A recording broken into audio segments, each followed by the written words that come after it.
Let's make an octopus together.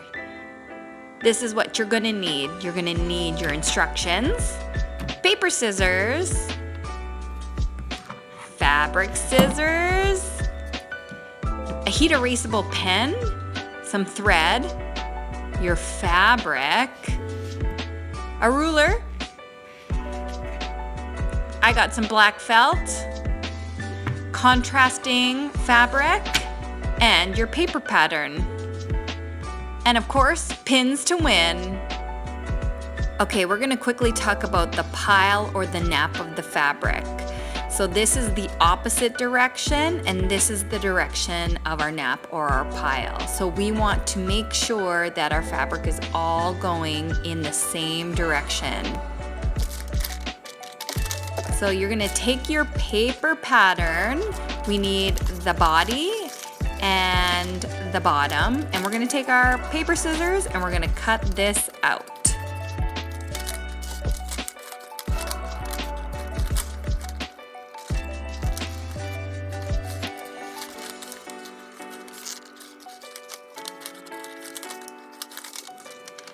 Now do your best to cut around the edges, but it doesn't have to be perfect because we still need to cut this out on our fabric. Now, if you are doing a bow or you aren't doing a bow, we're not gonna worry about the bow for now. Just cut around it and we'll tuck it aside. Now you're gonna throw all your papers away. Grab your contrasting fabric and your bottom body. So we need one of these out of the contrasting fabric. Grab your pins to win. So check this out. You want to make sure when you pin that your pins go on the inside of the paper pattern. If they're hanging off the side, they're going to get in the way when you're cutting with your scissors. So this is what it looks like. I have 8 pins all around. These are not gonna get in my way. So I'm gonna grab my fabric scissors and I'm gonna cut all around. All right, there we go. Ta-da! Next, we are going to move on to our main body. So I like to flip this so that the right side, which is the good side, is facing down.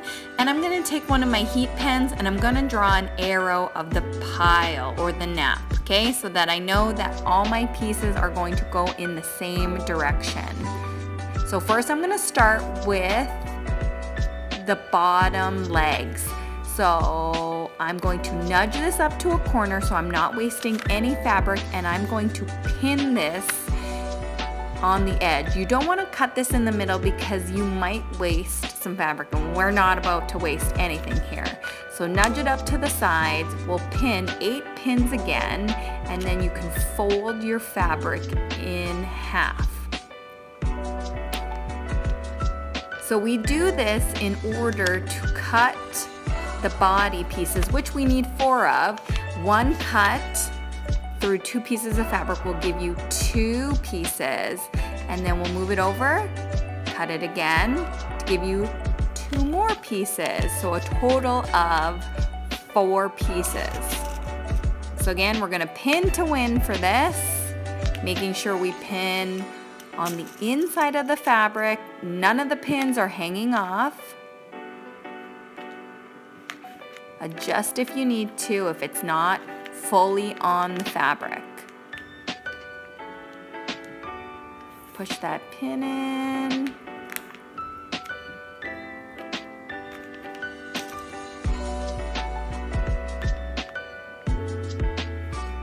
And then once you have all the pins in, you can start cutting.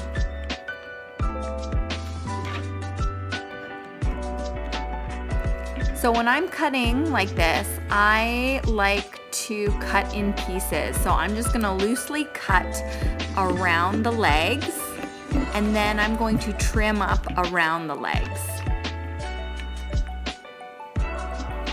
So I actually cut in towards the middle for the legs. And just cut around, watching those curves. Okay, I'm gonna speed things up here, but you're getting where I'm going, right?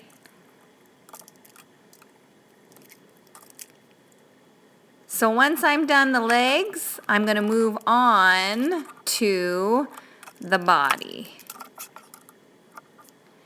So one cut will give you 2 pieces. Once you're done that, you'll take out all the pins and repin on the other side. Now, once I unpin this, I'm gonna draw an arrow in the direction of my nap.